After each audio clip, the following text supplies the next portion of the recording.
What's up? I'm Bo Mitchell, and you're listening to the Monday Morning Critic podcast.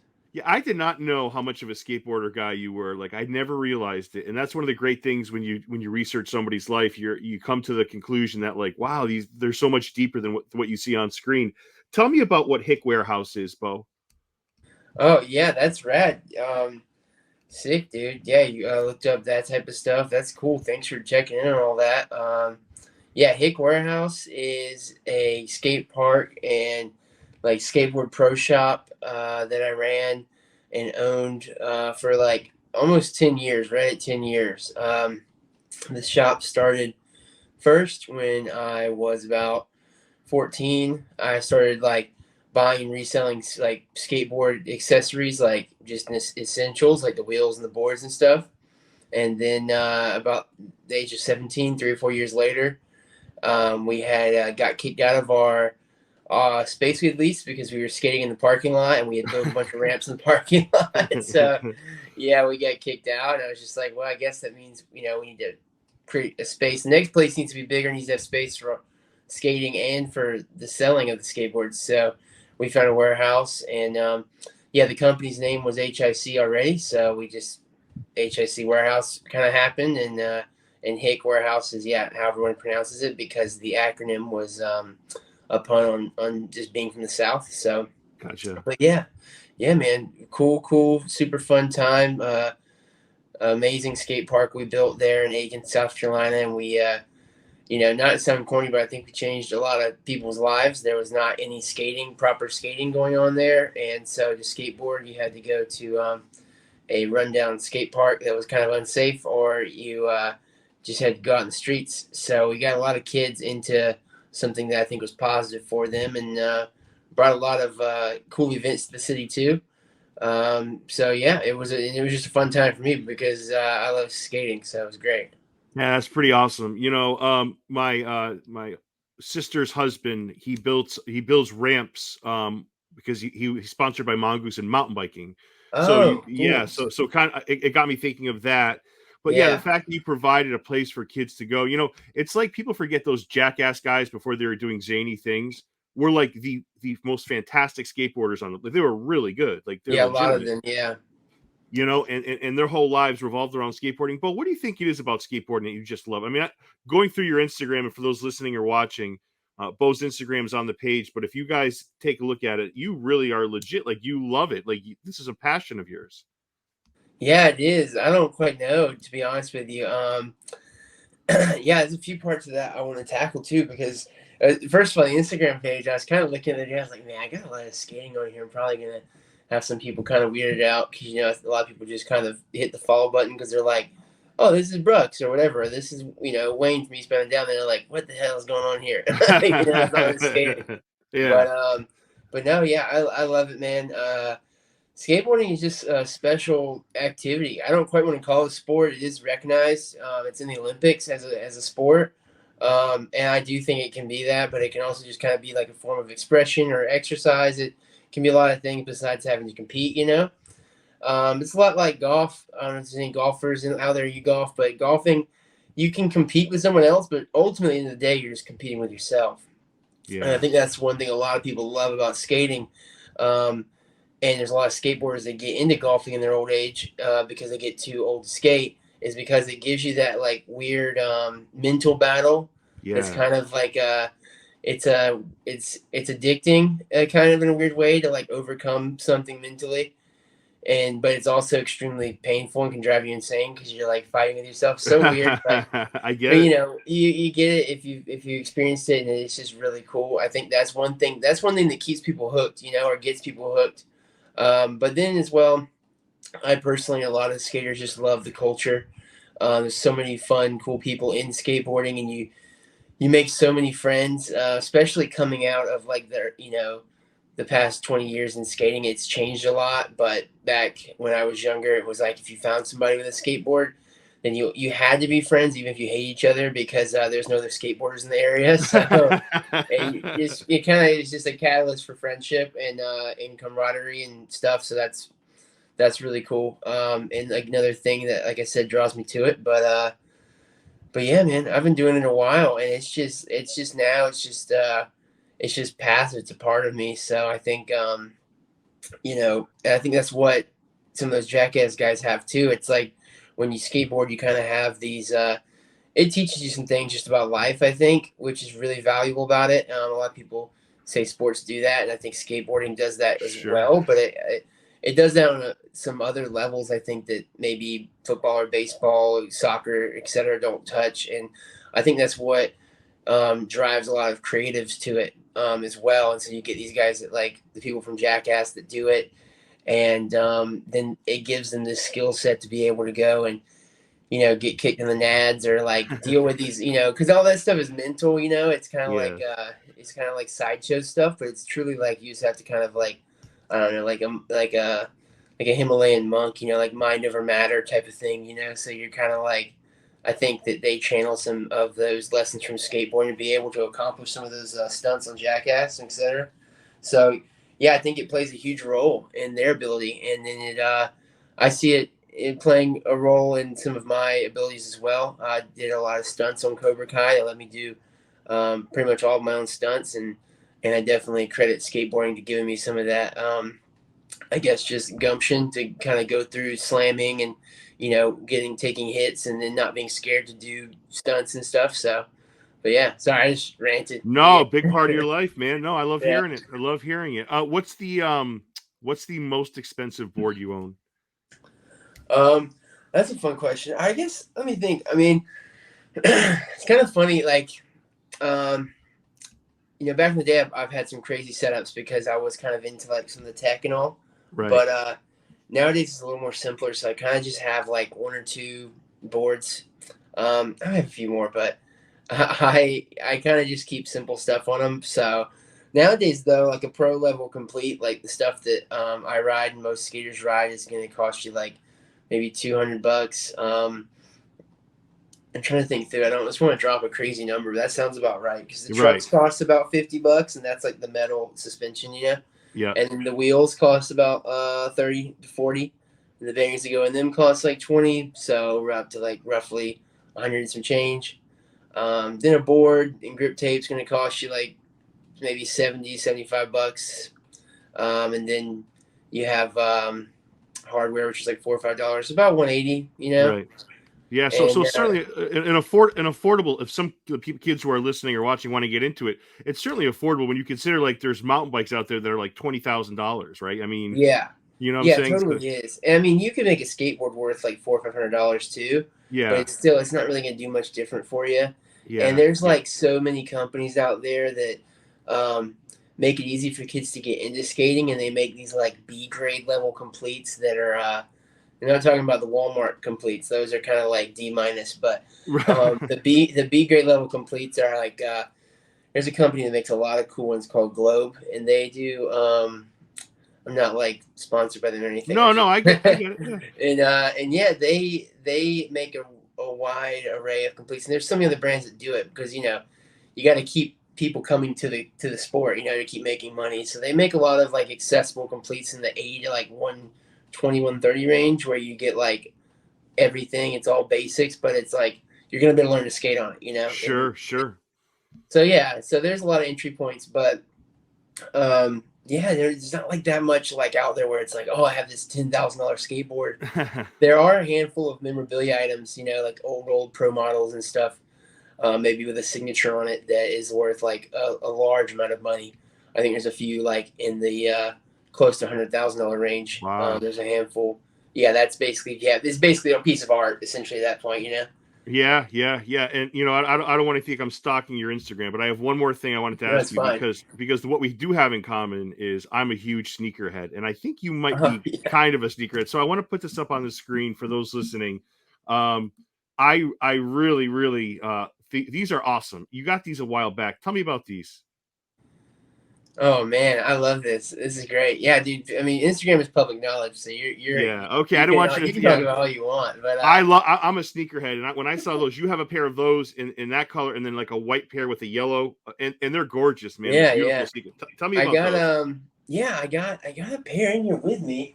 I might grab it in a second, but yeah, dude. I am a bit of a sneakerhead. I kind of I didn't really admit it for a while, but like a year or so ago, I kind of just finally was like, I am. but I think I'm a bit untraditional just because skateboarding made me into that. I think. Sure, sure.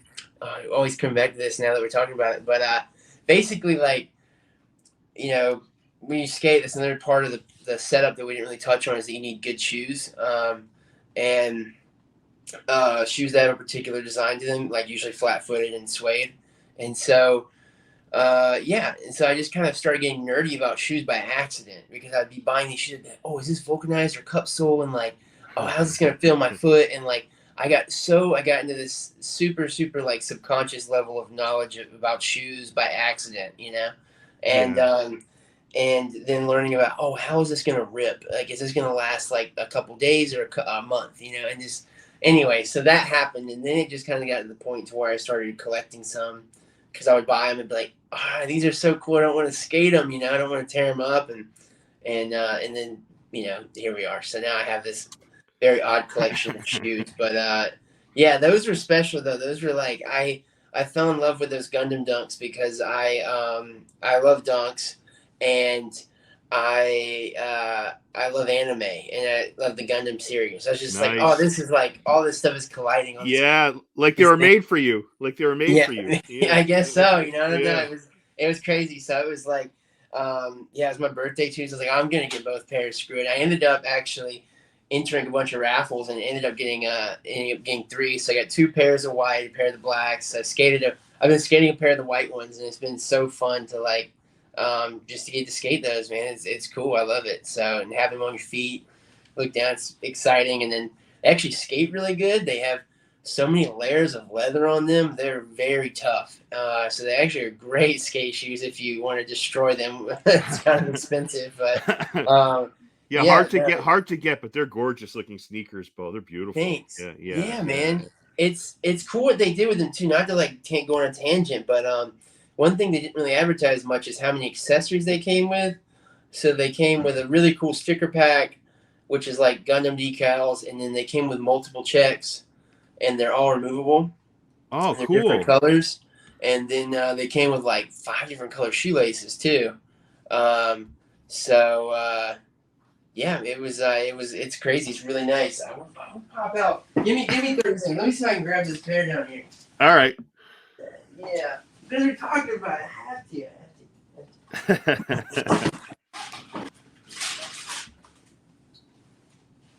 Hilarious. Yep, this is them. These are the white Johns. Oh, nice. Ooh, sorry. Even the box is flashing. Yeah. Everything's a mess, and I'm doing some spring cleaning. But yeah, it looks gorgeous. I won't spend too much time on these, but I wanted to show you these since you can see them. Here's some of the checks. Oh, those are awesome. Yeah, those are awesome. The stickers. Wow. And then here's the shoes themselves. But yeah. Oh, they are beautiful, Bo. Yeah, wow. Dude, I was stoked on these, and they have all the different color laces. I was like, man, that was fun. Did you get those right from Nike, or did you have to go to a third party for those? No, I got them all through skate shops. So I was lucky enough to hit some raffles locally. That's right. And, yeah. Yeah, and then I got one pair of the whites on a like resale thing, and then I got a pair of the whites and a pair of the blacks in the in-store raffle. So yeah, it was cool, man. I was stoked on that. That worked out. So what kind of sneakers do you have? Now that you're in it, we got to touch on it a little bit. What's your favorite? Oh man, I love it depends. I love Air Force Ones, and I have like just my wife makes fun of me because I can't just ever buy one or two pairs. Like I got to buy 5 different colors, and then I'm into what did I just buy?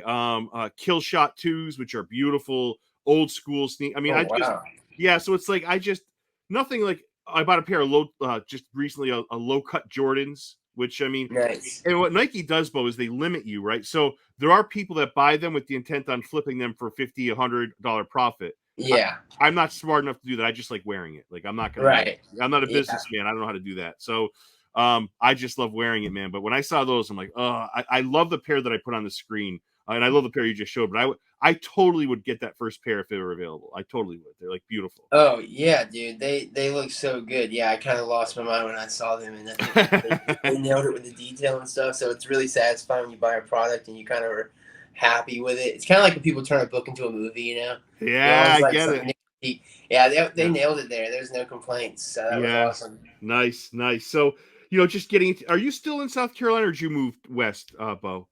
Oh no, I'm still here. I'm pretty heavily set here. Me and my wife just bought a house last year, and Oh. yeah, and you know we've been living here for like 5 6 years now, um, in Charleston. So yeah, I've never really been prone to like being out there in the West Coast just because like it wasn't just not for me. You know, like I do love it. Nothing against it. It's beautiful, fun, lots of great things to do, good weather. Like so many pros to being out there, but Yeah. just after an extended period of time, just kind of like just something doesn't feel right. So I kind of just feel so at home here in the southeast, particularly. But then to be exact, I love being in South Carolina. So Yeah. yeah, I had to kind of root down here. So it's been weird for my acting career, if you want to like call it that. But it's like it's kind of because you get booked in LA, and so being there has been weird because I would always send tapes and I don't know. Yeah, it's just been kind of weird for that because it was like I'm not local there, and it's just so different. So you always kind of have people wondering about like, oh wait, you're not here. Oh well, okay. And it's just very interesting. So, but I'd rather be here, and I'm like happier here. I'm enjoying everything. So I'm like, I don't know. I just don't want to be out there for too long. I don't want to root down and just be Right. stuck there and kind of like you know, whatever, stuck in that kind of wormhole that you get pulled into. In the kind of acting like culture out there, it's not negative. I'm not like talking about No, like I get it. I get drugs it. and Yeah. alcohol or anything. Yeah. I'm just saying like kind of like what goes on, just kind of all that. I don't know. And nothing against anyone that's doing it. I have a lot of friends that do it and they love it, and that's great too. And like I said, I don't want to disrespect just anyone in general in the West Coast because it's beautiful out there. I love it. I love the people, but yeah, it's just not long term. It's not for me. And the way things are shot today, Bo, you don't have to be out there, right? I mean, a lot of stuff is being shot in Georgia, which is a Mm-hmm. hop, skip, and a Mm-hmm. jump for you. You know, it's like it's Yeah. not.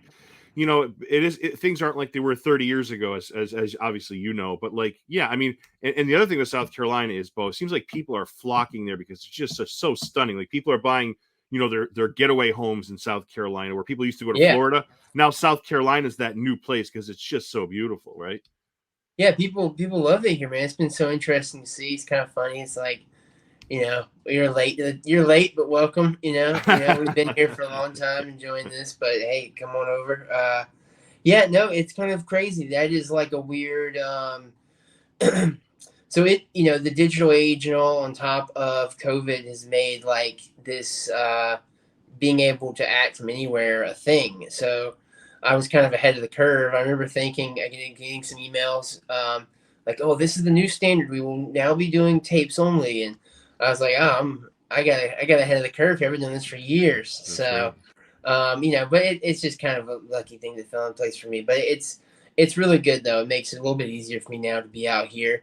A little less scrutiny from just anyone in the industry and for doing it. Most people are always stoked to hear it, but every now and then my manager is just like, "I wish you were out here," you know.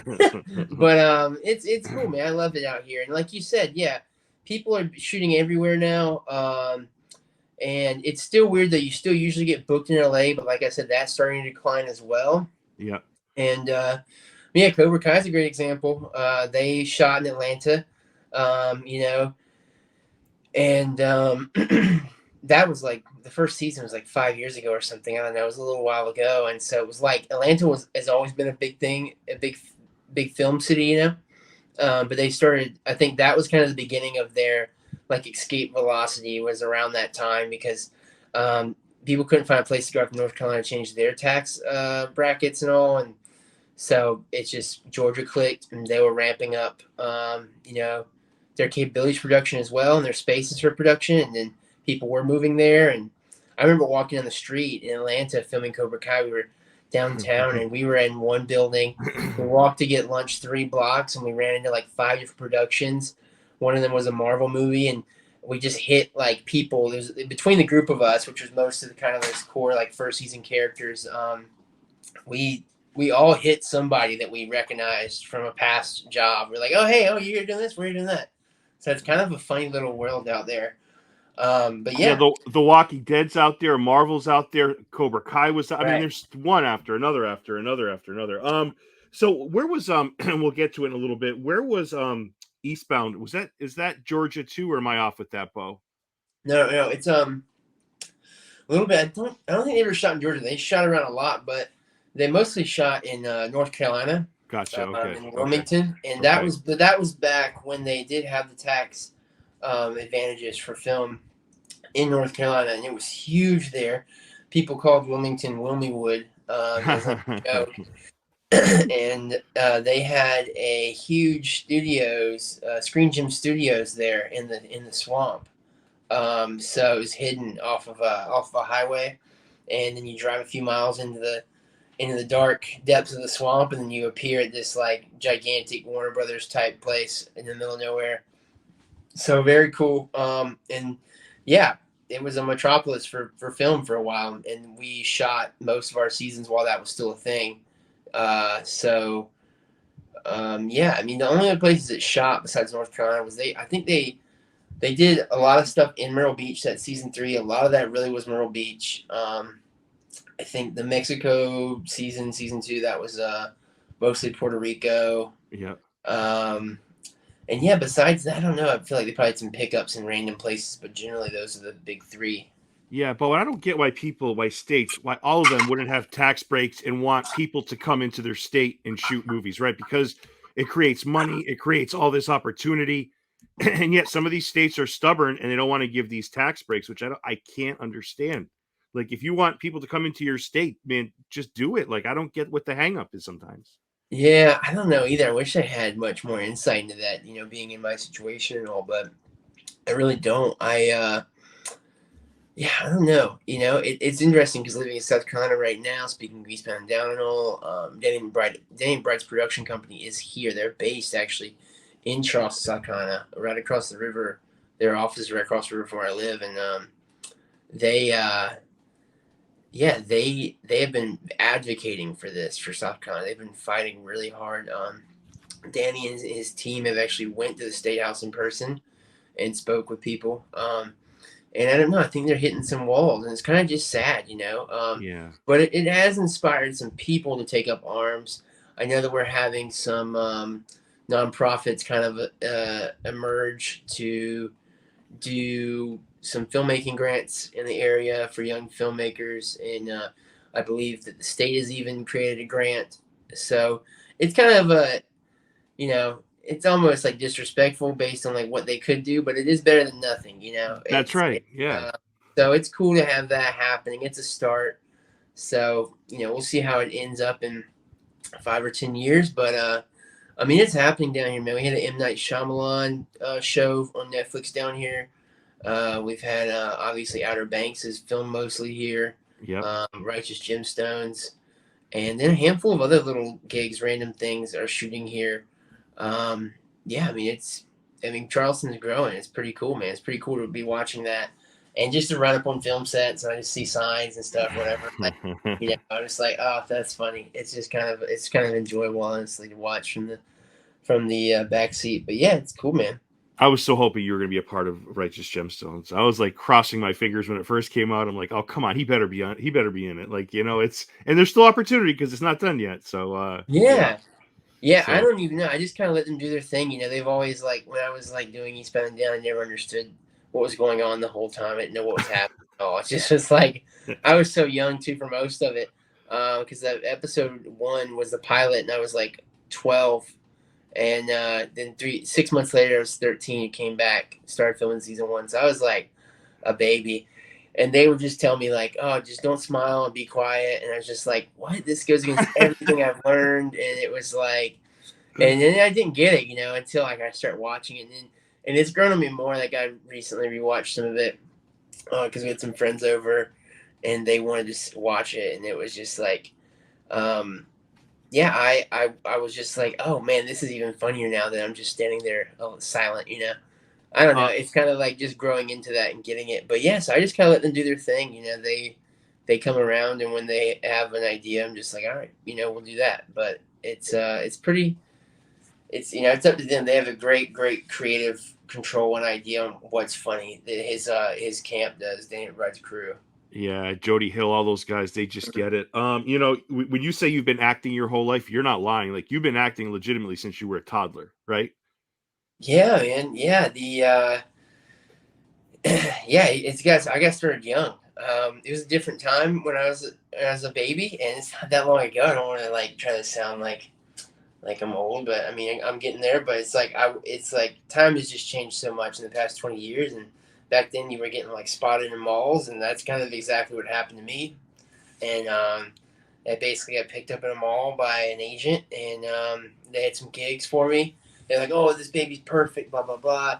It's just funny because back then there were some scams actually going on like that, and so got super lucky that it wasn't. It was actually the real deal, and it just kind of kickstarted that path for me. And my parents were super supportive of it, which I'm really thankful for. They were great. They would, take time off of work to take me to audition and stuff, and help me get through school and all. We had to push to get through school because the younger you get done with school, the more enticing it is. The more valuable of an asset you are because you can spend more time filming Yep. and stuff. So they helped me with all that, and yeah, it was.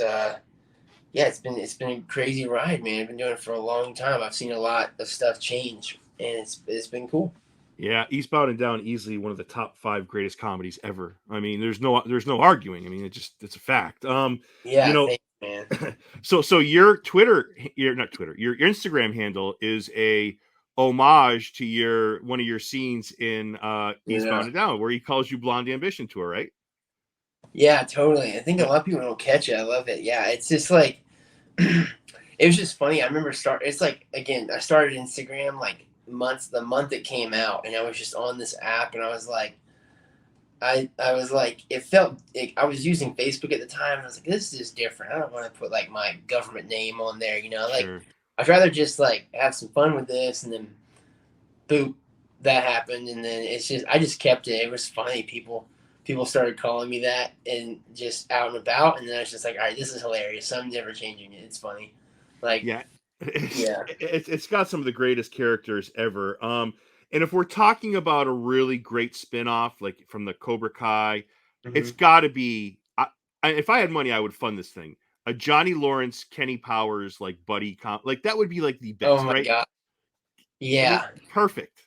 Yeah, I think man. Eastbound and Down was definitely. It's crazy how it's grown like a cult classic, and it's just like a cornerstone. I think in comedy now, but it's like, yeah, it's definitely cool to see that show Eastbound and Down kind of create a bit of a ripple effect or have influence on other characters, and to run into Cobra Kai and see Johnny Lawrence, I'm just like, oh, dude, this is the essence of that.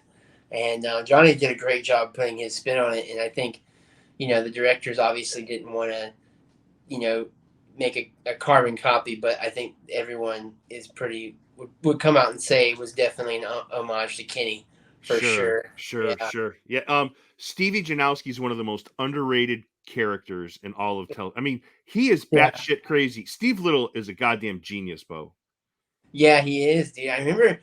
I remember seeing him on set, and he was always just in the weirdest moods. He was always nice, but I was just seeing him on set, and just like, what is he doing? And now I see he was getting into character. Back then I didn't quite comprehend it, but yeah, he's a legend for pulling that off. He definitely found a balance there, and it was just magic, dude. Yeah, he's an insane supportive character. I And love people it. don't realize the character like Will Ferrell, Sasha Baron Cohen. For those who haven't seen it yet, like it's on HBO Max. It's so worth it. It's so worth it. It's Yeah, one of the greatest shows. I mean, you just kicked ass too, and I know they told you to smile and be quiet, but how difficult is it, Bo? And you've probably been asked this a bunch of times. How difficult is it to not be part of the outtakes, right? Because the whole challenge with Jody Hill and those projects is like, how do you even freaking keep a serious face? Like it's a yeah, shit. It's craziness. Like how do you not lose it? Even I know you're a little younger at the time, but my God, I couldn't compose myself through 5 minutes. Never mind yeah. four seasons. Dude, yeah, it was definitely something I had to learn. I'm thankful for it. Eastbound and Down is kind of like like high school for me in acting. You know, it was like a formative. I was in my formative years for sure, being a teenager, and then having those guys as kind of like male role models. They were all Yeah. super nice to me on set, and they all were like giving me tips and stuff and helping me out and patient with me, which was key too. And yeah, I learned so much from them. So like I definitely, it took a while. You know, like I said, patience was key. I ruined a lot of takes, man. I ruined them. You know, it was not easy. It was something that I learned though, because they would talk me through. They'd be like, all right, you know, this is gonna happen. This is gonna happen. Trying to help me prep for it, so I wasn't just, you know, off guard. But then at the end of the day, I mean, they start improving, and then you have no defense system for that because you did not expect it at all, and it's going to be different every time. So you can't like get adjusted to what they're going to say, Right, you know. right. And so I started learning little tricks and stuff of like how I can like try to like hold a straight face, and it was but it was very difficult, man. But it was cool. Like I said, I learned a lot about comedy in general during that show, and I think it's helped me a lot. And I think it's really cool when it's cool for me when I do something on a show or do something with a character, and then it kind of hits back, and I was like, oh, I did kind of learn that from that show. Maybe I wasn't like pulling anything from it really, like any character basis, but I was just like, it was like a technique I learned, and it's like it's just cool, kind of building on that stuff, you Yeah, know, yeah, with any yeah. No, craft really. But yeah, yeah, man. So it was definitely harder than it sounds to just kind of sit there and be quiet. You know, it sounds easy, but you get there, you're like, yeah, it was fun though, man. I enjoyed it. and those guys like Will Ferrell and Danny, they had trouble too. And these guys are at the time, I mean, still, I mean, they're legendary actors. These guys have been around since, Yeah, and they couldn't even keep their composure, right? They're talking about the outtakes if you Google them, talking about yeah. Plums and his wife and kid. It's like Oh yeah. it's insane, man. It's Oh insane. yeah. Yeah, that's Yeah, one thing you can do if you don't have HBO Max. You can Google some outtakes or some highlights. There's plenty of yeah. it out there, and get a taste for what's going on. But yeah, like I said, I mean, almost every one-liner that people chant nowadays or recite, it's like that stuff was improvised, man. Almost all of it was improvised. They um, they let them go off the hook. I've never seen anything like that before, and I was still young. I hadn't seen a lot, but like I said, everything we did on that show went against almost anything I'd ever been taught, you know. And I didn't do a lot of acting classes when I was young. I did a few, but still, I would get taught stuff by other actors and directors, and I would just be like, "This is like all wrong," you know. It's like, Right, but right. it was like a genius thing. They would just spend hours improvising. Like they would do, um, you know, like the season one when Ashley Schaefer and Dan McBride are arguing at the car wash, or not the car wash, the car dealership, excuse me. Yeah. They, you know, they would go in for like a whole reel of film. I feel like they were improvising for like 30 minutes straight. They would have to cut. They'd be like, you know, films out. We had to change. They were just not stopping, and it was just that was crazy to see. And it was organic, and it was kind of it wasn't getting repetitive. Like they just were unhinged, and that stuff was insane to see. So it's like, and I think people don't comprehend that. I tell them that, and I still don't think people can really comprehend what was going on there. And so it's like, I just truly like a lot of that stuff just came off the riff for those guys. They were just like in like you know a really good swing, I guess, and they were just knocking stuff out, and it was cool to see, man. And it was like crazy to see other people walk into it too.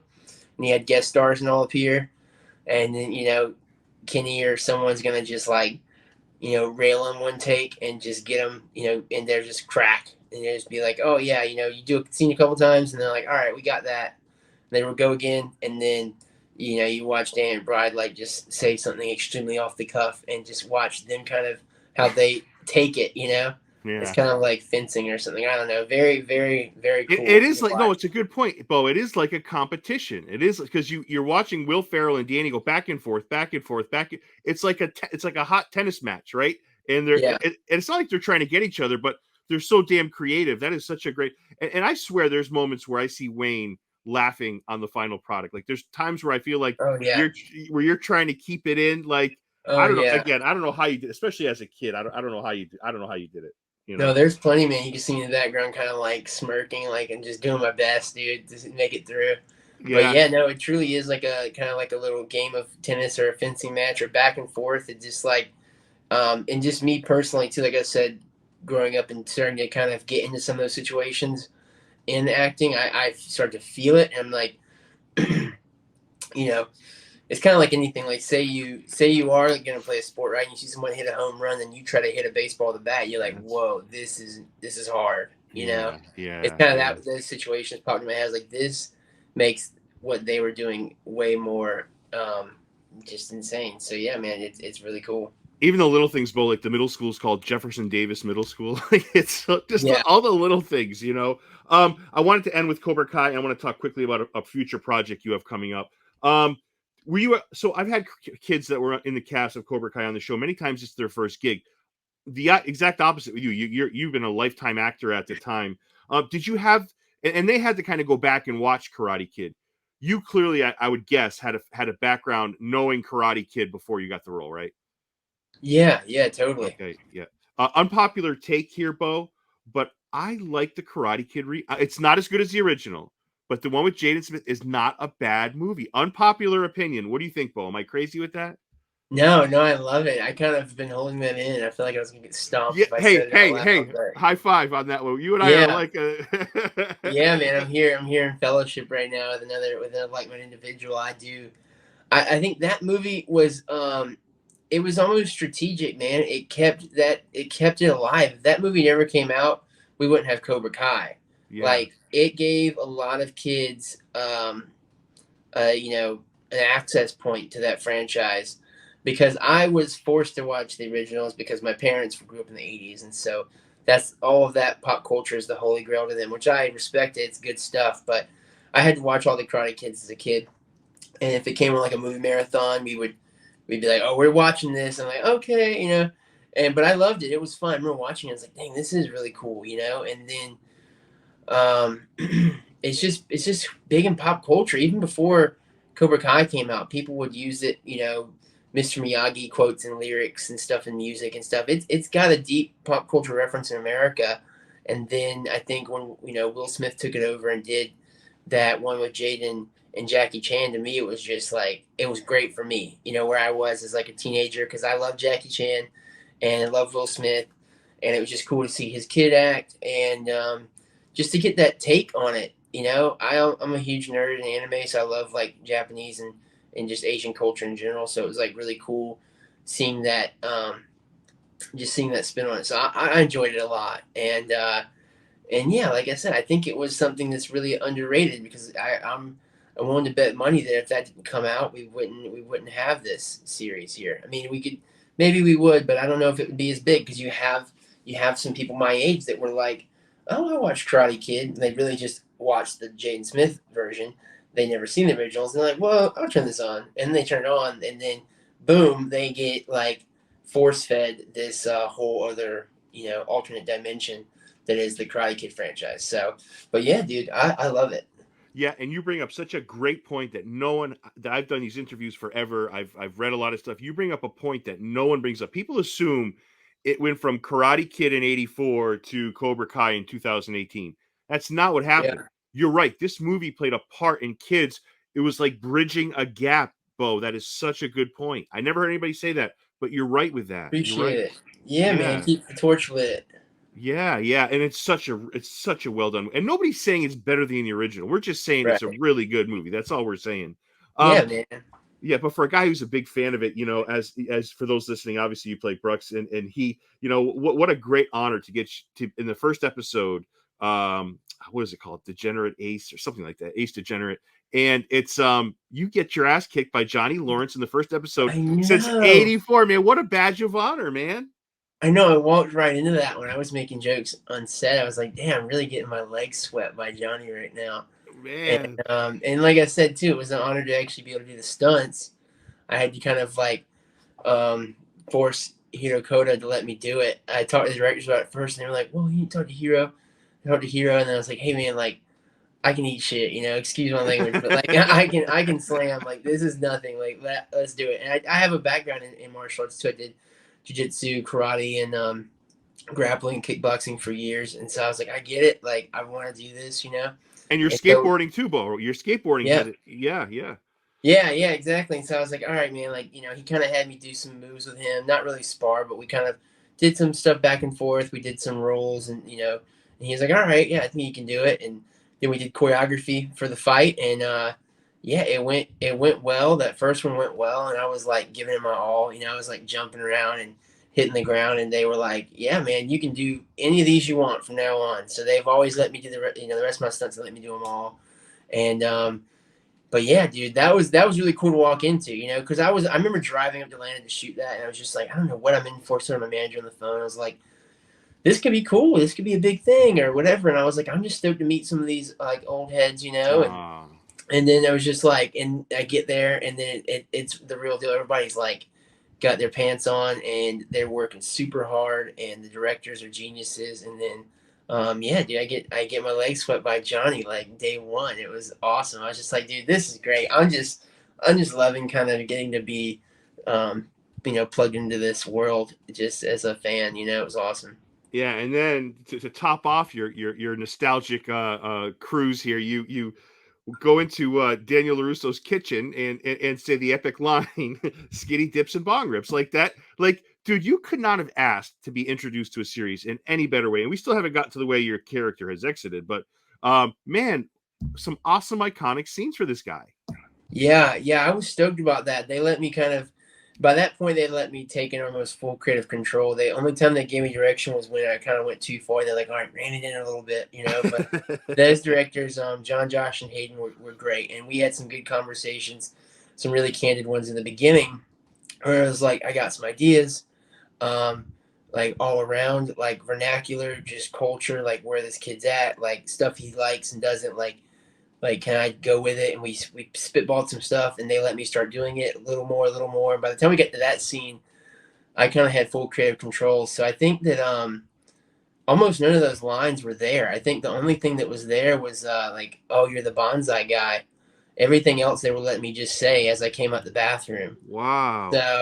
So yeah, like the skinny dips and bongers line, I'm stoked they used that because I came up with that one, and a handful of others didn't make the cut, but yeah, I was just coming out of there every time, kind of in Kenny Powers fashion, definitely channeling that. And I was just like, I'm gonna say something ridiculous every time I walk out this bathroom. And I was in there with a PA because they were giving me a signal, and I was literally splashing toilet water on my face.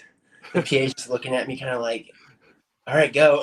There's like weird. I was like, I'm trying to get soaked, man. I want to feel like dirty and wet, but it was fun, dude. I'm glad that one came out and it hit really hard. I remember seeing it. I was like so stoked. I was like, dude, that looks great.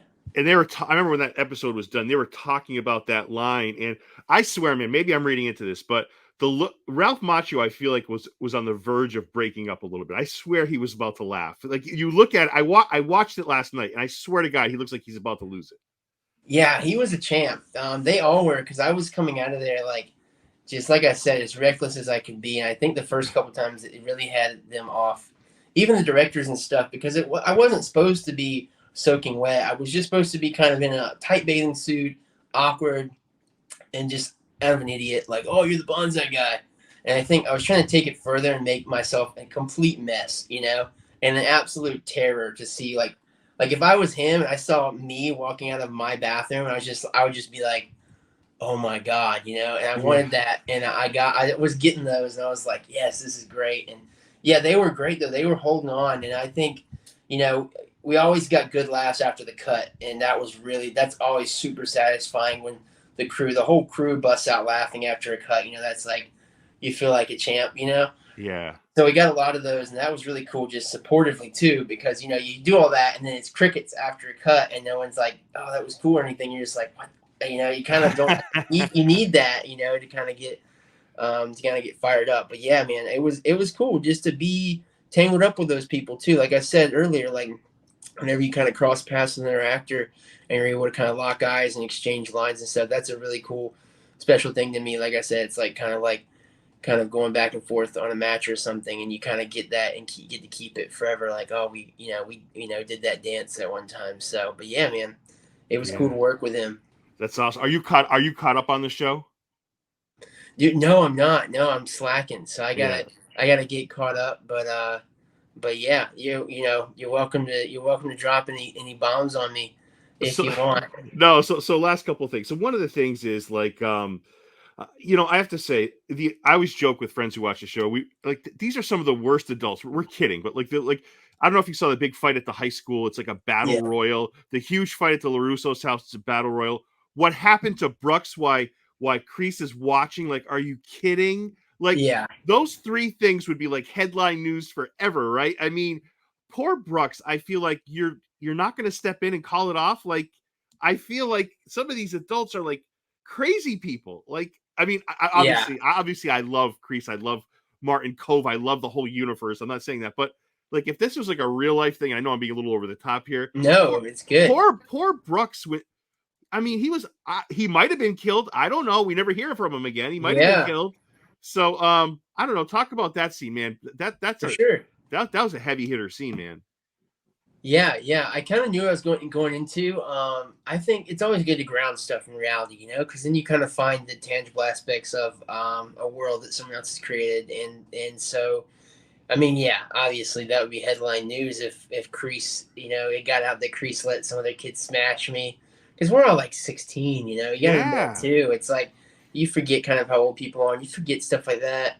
Um, but which is beautiful too. But it's kind of I think again it's John, Josh, and Hayden. These guys are super fans, and yep, and I think what they're doing is they're getting to kind of live out these childhood fantasies a little bit. yep. They're like, how mean was Kreese really? How crazy was he really?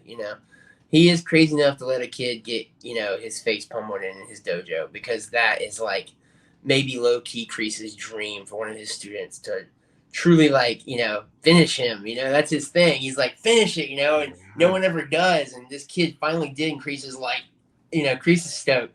Those type of things they get to like I guess live out those kind of like fan fantasies. So yeah, that's like an example of it. But I think just with Brucks's exit in essence, it's like I think it's just a great stepping stone for Hawk. Like I remember talking to Jacob about it because we're all pretty good friends, and we're all really close knit behind scenes and stuff, and hanging out and all. And so we were talking about that scene, and it was just like, it just gives his character like one of the most dynamic arcs in the show, and Yeah. a really good just in general, in just in just theory in general, he has a beautiful character arc. He gets to overcome his aggressor, and now he's like finding himself and all. But yeah, it was like that was a really cool moment. So I was just stoked to kind of be a part of that and be a stepping stone in it and get to go out and kind of like blazing glory. Even though I didn't get Yeah. many hits in it, it was a really fun dance to do. The choreography for that fight was really intricate and just so fun to get to do, especially with Jacob, because he again gets to do most of his own stunts. So we were both doing it together.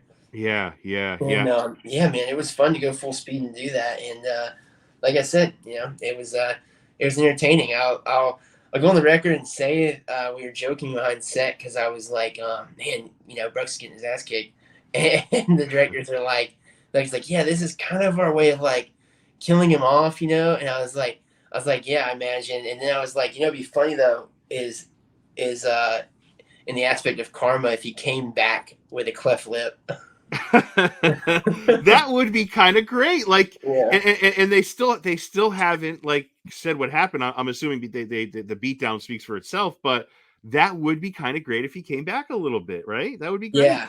Hey, it'd be cool. I mean, either way, it doesn't have to happen, but I was just joking with him. I was like, that'd be a Yeah, really good way for karma to kind of take effect here, and you get to see this other character evolve, and roles switch. yeah, But, yeah, either way, I think it's great. It's this great scene where they take everything. So, and like I said, I'm just stoked to have a little chunk in it, man. It was cool to get immersed into that. And it's just like, I'm just honored that in my, like, time acting or career, whatever you want to call it, but I got to be in like two cult classics like this. It's really cool, man. It's really cool. I'm stoked, and because like I said, we didn't know what Cobra Kai was going to be. It was a YouTube gig, and this was one of YouTube's first things they produced in house, and I was just kind of skeptical. I was like, well, this is going to be fun, but is it going to go anywhere? I don't know.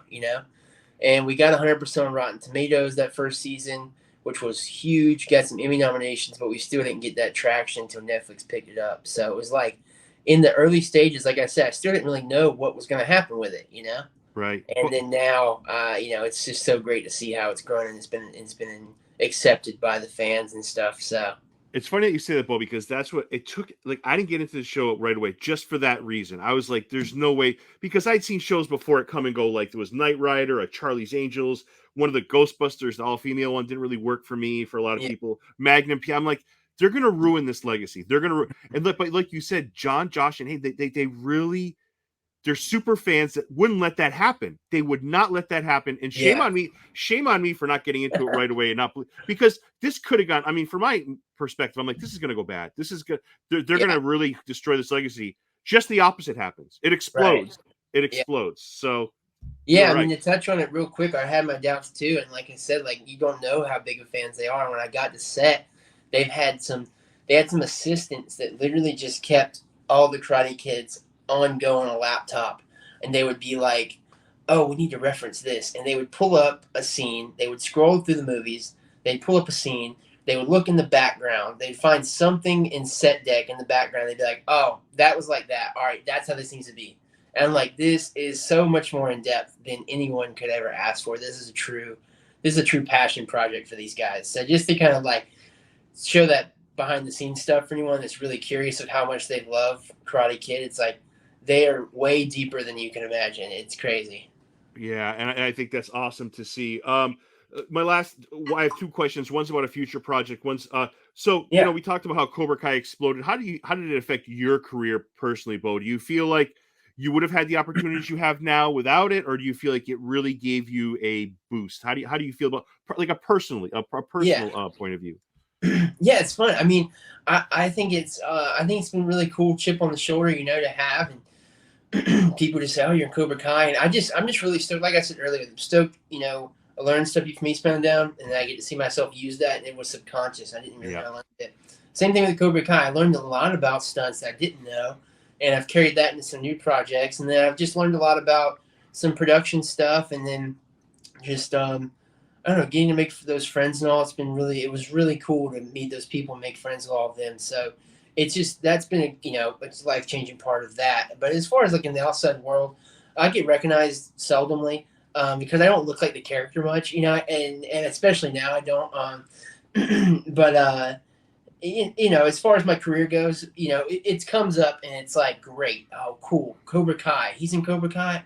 Well, that's a really good selling point. That's a really good thing. We can trust that he's a good actor. He's in Cobra Kai, he's probably pretty good, right? um, but it hasn't been like anything where it's like an explosion for me where it's like, oh my god, my life has changed. right, right, right. And no disrespect, that's just how it is. It's kind of, people think that, and it doesn't it doesn't really work like that often. But I do get people saying, I'll run into a conversation with with someone, and they'll be like, "Hey, we were thinking about you for this role, and we saw you did in Cobra Kai, and we think it works for this." And so that's really good, because what it Nice. does is it gives you kind of a free reel, in acting. You have a reel. It's kind of like your skateboarders call it sponsor me tape, but it's like basically your highlights, and Yeah. and so you get that out there. Someone can be like, "Oh, I did see in Cobra Kai. You are kind of funny, and you can do stunts or whatever." Yeah, you could fit this role. So that it's always good for that. And you're still young. I mean, man, like, I'm 48. You're a good 20 years younger than me, 20 years plus younger than me, and you got a long way to go. And you've done so much. So it's like, it's not like you're turning 60 tomorrow, and it's like, oh, Yeah, you've done a lot for where you are. You've done a lot in general. So yeah, man, I'm thanks. so happy to see what the future brings. Speaking of the future, what can you say about the long home? Your name was attached to this. I don't know what you could say about it. I don't know. It's a James Franco project. The cast looks like it's unbelievable. Bo, are you part Yeah, of that? What can you say? yeah, that's crazy. I haven't heard much about it. I've heard they're trying to get it out. It's been locked now for years. We did it a long time ago. Actually, before Cobra Kai, I think I did it when I was like 21 or something, or 19. I don't know. It's been almost 8 7 8 years now, but um, it was a really cool flick to be on, man. It was a really cool film, and they had a lot going on there. It was a huge production. Um, The and cast is yeah, unbelievable. Like, I'm not yeah, just like, for anybody listening, go to IMDb, take a look at the cast. It is like yeah. one stud after another. It was a good timepiece, man. They did a really good recreating that era piece. Not sure if you know what it's about. It's about an old book. It's a coming of age story. Josh Hutcherson plays the lead, and James Franco plays the antagonist. James Franco is kind of his character is synonymous with the devil. It's very old, like high country Tennessee is what it's based in. So like super hick, super like silent. Hills have eyes, just weird stuff, Yeah, And yeah. and so yeah, James Franco's character is like this brothel owner, and he tries to like bring Josh into it, and tries to like turn Josh kind of into like this evil person, and then Josh finds like his truth and blah blah blah. And it's really good drama to its core. There's a lot of good twists and turns to the story. But yeah, man, I mean, I got to see some awesome people. I got to shake hands with Ashton Kutcher. Got to meet Courtney Love. Got to meet so many other young talents too that are big now, and that was a really cool. That was a really cool gig, man. So that's a wild card, dude. I Yeah. would love to see something happen to it. I've only just seen a Excited. couple dailies. Yeah, man. Yeah. So What else is around the corner for you, Bo? Anything else you want to throw out there that you're super proud of that I might have missed? Any other you know, projects? Anything? dude, it's been so fun to do this. You nailed it. You come up with so much like stuff, and you actually dug in and did some research and asked me really cool questions. So I really appreciate that. I would say there's two gigs right now. There's one that just came out called Skate Shop the Movie. That was a passion project, obviously about skateboarding. So y'all can find that on most streaming sites. You just give that a Google. Skate Shop the Movie. That was all done independently in North and South Carolina with some friends of mine. So very very fun little flick. Gives you insight into how small business and skateboarding communities work. And then yeah, the other gig that's coming out is, I believe the running title right now is The Line. Um, and you can find that on IMDb. That is in editing process right now. Okay. I'm not at liberty to say much, but we have an awesome cast, and it's going to be a really good film about kind of about I don't know what to say, but it's gonna be a really good film about kind of just youth, and like it's gonna be a bit of a coming of age story as well. Nice. And yeah, something to look forward to. So just hit the IMDb up on The Line. Look for me in the cast, and you'll know that's the one. And then check out all the other cool castmates there are, and kind of get stoked for that coming hopefully next year. But yeah, man, that's about it. Bo, you're such a good dude, and like I'm a huge fan, man, and I can't wait to see what the future brings for you. And I hope you come back on down the road. We can talk about some future projects. And thank you, Bo. You're such a kind person, and it means a lot to me for you to give me some time. Dude, no problem. I appreciate it, Derek. Yeah, this has been really fun, man. I'm down to do it again anytime. And yeah, thanks for having me, dude. Have a good day.